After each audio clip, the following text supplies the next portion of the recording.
নমস্কার বন্ধুরা, আমি এডিএন আর আপনারা দেখছেন এডিএন এডুকেশন। বন্ধুরা, ফাইনালি শেখ হাসিনা সরাসরি আমেরিকার নাম নিয়ে স্বীকার করলেন যে আমেরিকাকে সেন্ট মার্টিন দ্বীপ না দেওয়ায় আমেরিকা ষড়যন্ত্র করে হাসিনাকে ক্ষমতাচ্যুত করেছে। আপনাদের মনে আছে কিনা জানি না, তবে মাত্র 2 মাস আগে শেখ হাসিনা বলেছিলেন যে উনার কাছে একজন সাদা চামড়ার লোক এসে বলে যে যদি উনি চট্টগ্রামকে তাদের হাতে তুলে দেন তাহলে তার দেশ শেখ হাসিনার বিরুদ্ধে কোনো কাজ করবে না। উল্টে শেখ হাসিনা যদি বাংলাদেশ গণহত্যা চালায় তবুও তার দেশ শেখ হাসিনাকে সমর্থন করবে। শেখ হাসিনার সাদা চামড়ার লোকটির সেই প্রস্তাব সরাসরি প্রত্যাখ্যান করেন। 2 মাস আগের ভাষণে তিনি বলেননি যে সাদা চামড়ার লোকটি কোন দেশের ছিল, কিন্তু আজ তিনি সেই দেশের নাম বিশ্বের সামনে সরাসরি তুলে ধরেন। এখন আপনাদের মনে প্রশ্ন আসতে পারে যে সেন্ট মার্টিন দ্বীপে এমন কি আছে যা পাওয়ার জন্য আমেরিকা একটি দেশের সরকার পাল্টিয়ে ফেলে। সবকিছুর উত্তর জানবো আজকের এই ভিডিওতে। এই এক ভিডিও দেখার পরে আপনারা বুঝে যাবেন যে বাংলাদেশ আজকের পরিস্থিতি কিসের জন্য হয়েছে এবং ভবিষ্যতে বাংলাদেশের সাথে কি হবে। বন্ধুরা, এই গুরুত্বহীন সেন্ট মার্টিন দ্বীপ হঠাৎ আমেরিকার কাছে কেন এত গুরুত্বপূর্ণ হয়ে উঠেছে তা জানতে হলে আমাদের একটু ইতিহাসের পিছনে যেতে হবে। দ্বিতীয় বিশ্বযুদ্ধের পরে পৃথিবী বাইপোলার হয়ে যায়। একদিকে শক্তিশালী আমেরিকা এবং তার বিপরীতে ছিল শক্তিশালী সোভিয়েত ইউনিয়ন।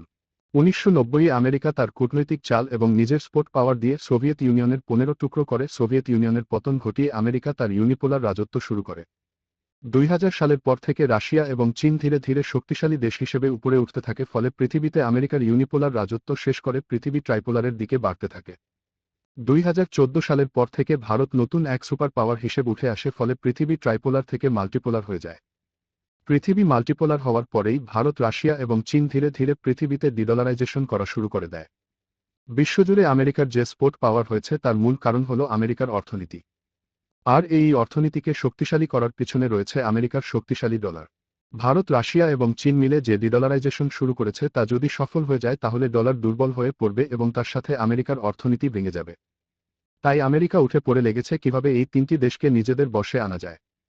আমেরিকা সেই রকম চেষ্টাও করেছিল, কিন্তু চীন, রাশিয়ায় জনগণের সম্পূর্ণ নিয়ন্ত্রণ সরকারের হাতে থাকায় আমেরিকা কোনো সুবিধা করতে পারেনি। তাছাড়া আমেরিকা ভারতের ভিতরেও কোনো সুবিধা করতে পারেনি। রামসাম দণ্ডভেদ সবকিছু প্রয়োগ করার পরেও আমেরিকা ভারতকে নিজেদের বশে আনতে পারেনি। ভারতকে বশে না আনতে পারার অনেক কারণও রয়েছে। প্রথমত, ভারতের 80% মানুষ হিন্দু। যদি ভারতের 80% মানুষ মুসলমান হতো তাহলে আজ থেকে বহু বছর আগেই ভারত আমেরিকার পা চাটতে শুরু করে দিত এবং আমেরিকার কথায় উঠত বসত, কারণ মুসলমানদের পৃথিবীতে জন্মানোর একমাত্র উদ্দেশ্য হচ্ছে অন্যের গোলামি করা এবং পা চাটা। পৃথিবীতে এমন একটি মুসলিম দেশ খুঁজে পাবেন না যে দেশ অন্য দেশের পানা চেটে স্বাধীনভাবে টিকে আছে। দ্বিতীয়ত, ভারত একটি বিশাল দেশ, তার সাথে বিশাল জনসংখ্যা থাকার কারণে আমেরিকার পক্ষে সমগ্র ভারত জুড়ে একটি ভুয়া গণ আন্দোলন করানো একেবারেই অসম্ভব। তৃতীয়ত, ভারতের কেন্দ্রে একটি শক্তিশালী সরকার রাজ করে যাকে ভারতের বেশিরভাগ জনগণই নিজের ইচ্ছায় ভোট দিয়ে নির্বাচিত করছে। বেশিরভাগ জনগণের সরকারের বিরুদ্ধে আন্দোলন করার কোনো প্রশ্নই আসে না। তাছাড়া আমেরিকা বর্তমানে ইউক্রেন এবং ইসরায়েল উভয় দেশকে একসাথে সামরিক সহায়তা দিয়ে প্রোটেকশন দিচ্ছে। এখন যদি চীন তাইওয়ান আক্রমণ করে তাহলে আমেরিকার পক্ষে চীনকে আটকানো কঠিন হয়ে পড়বে। তাই আমেরিকা এমন একটি জায়গায় সেনা ঘাঁটি তৈরি করতে চায় যেখান থেকে ভারত এবং চীনকে একসাথে মোকাবেলা করতে পারবে। বন্ধুরা, আমেরিকার জন্য এরকম উত্তম স্থান হল বঙ্গোপসাগর। বঙ্গোপসাগরের তীরে ভারত, বাংলাদেশ এবং মায়ানমার, এই তিনটি দেশ রয়েছে যাদের মধ্যে যেকোনো একটি দেশের সেনা ঘাঁটি তৈরি করার চেষ্টা আমেরিকা চালিয়ে যাচ্ছে। এখন মায়ানমার সেনার সাথে আমেরিকার চরম বিরোধিতা, তাই মায়ানমার সেনা ঘাঁটি তৈরির জন্য আমেরিকাকে জমি দেবে না। ভারতের কাছ থেকে জমি পাওয়ার আশা করা আমেরিকার কাছে কল্পনা ছাড়া কিছুই নয়। এখন বাকি থাকে বাংলাদেশ, যে আমেরিকাকে নিজেদের জমি দিতে রাজি হবে। আমেরিকাও সেই মতো কাজ করেছে, যার ফলস্বরূপ আমেরিকা হাসিনাকে সরিয়ে একটি প্রো আমেরিকান সরকার বাংলাদেশ বসিয়েছে যে আমেরিকাকে সেন্ট মার্টিন দ্বীপ দিয়ে দেবে। বন্ধুরা, ধরে নিন সেন্ট মার্টিন দ্বীপে আমেরিকা সেনা ঘাঁটি তৈরি করে ফেলেছে। ধরে নেওয়ার কোনো প্রয়োজন নেই, কারণ সেন্ট মার্টিন দ্বীপ আমেরিকার হবেই হবে। সেন্ট মার্টিন দ্বীপে আমেরিকার সেনা ঘাঁটি তৈরির পরে বঙ্গোপসাগরে শুধু মাত্র আমেরিকার নৌবাহিনী থাকবে না, আমেরিকার সাঙ্গপাঙ্গ দেশগুলির নৌবাহিনী থাকবে। একবার ভাবুন তো, ভারত উদীয়মান সুপার পাওয়ার, আর সুপার পাওয়ার হওয়ার ক্ষেত্রে ভারতের মূল প্রতিপক্ষ হল আমেরিকা। আমেরিকা কখনোই চায় না যে কোনো দেশ তার থেকে শক্তিশালী হয়ে উঠুক। যখনই কোনো দেশ শক্তিশালী হতে থাকে তখনই আমেরিকা সেই দেশকে যে কোনো উপায়ে দুর্বল করার চেষ্টা করে। সেই আমেরিকার নৌবাহিনী যখন বঙ্গোপসাগরে টহল দিবে তখন ভারতীয় নৌবাহিনী কতটা চাপে থাকবে। যে বঙ্গোপসাগরে ভারতীয় নৌবাহিনীর একছত্র আধিপত্য ছিল, সেই আধিপত্য ভাগ বসাবে আমেরিকার নৌবাহিনী। আমেরিকা ভালোভাবেই জানে যে তাদের আশকারা পেয়ে চীন এতটাই শক্তিশালী হয়ে উঠেছে যে আমেরিকার পক্ষে একা চীনকে আটকানো এখন কঠিন হয়ে উঠেছে।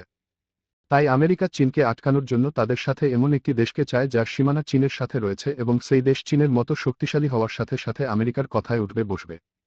চীনের মতো শক্তিশালী অথবা তার থেকে বেশি শক্তিশালী এমন দুটি দেশ রয়েছে যারা চীনের সাথে সীমানা শেয়ার করে।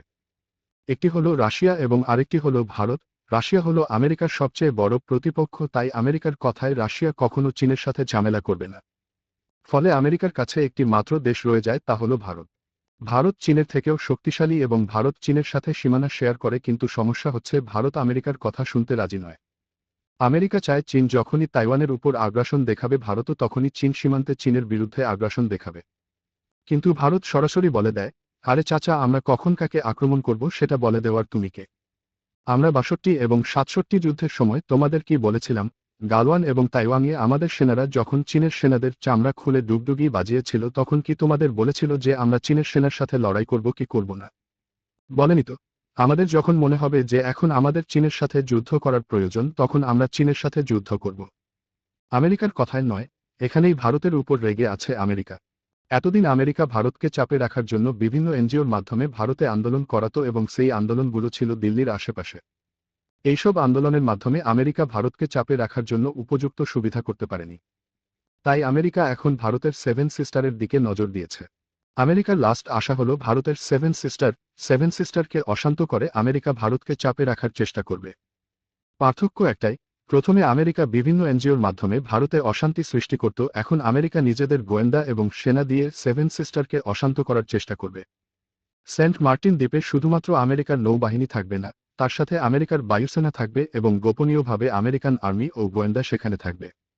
যারা সেভেন সিস্টারে যে সমস্ত সন্ত্রাসী গোষ্ঠী রয়েছে তাদের ভারতের বিরুদ্ধে অস্ত্র সাপ্লাই করবে, যা দিয়ে সেভেন সিস্টারের ভিতরে এমন একটি পরিস্থিতি সৃষ্টি করবে যা ঠিক করার জন্য ভারত আমেরিকার কথা শুনতে বাধ্য হবে। বন্ধুরা, ভিডিওটি অনেক লম্বা হয়ে যাচ্ছে, তাই সম্পূর্ণ বিষয়টি আমি ২-৩ পার্টে শেষ করব। আজ এই পর্যন্তই। ভিডিও ভালো লাগলেই লাইক, শেয়ার, সাবস্ক্রাইব অবশ্যই করবেন।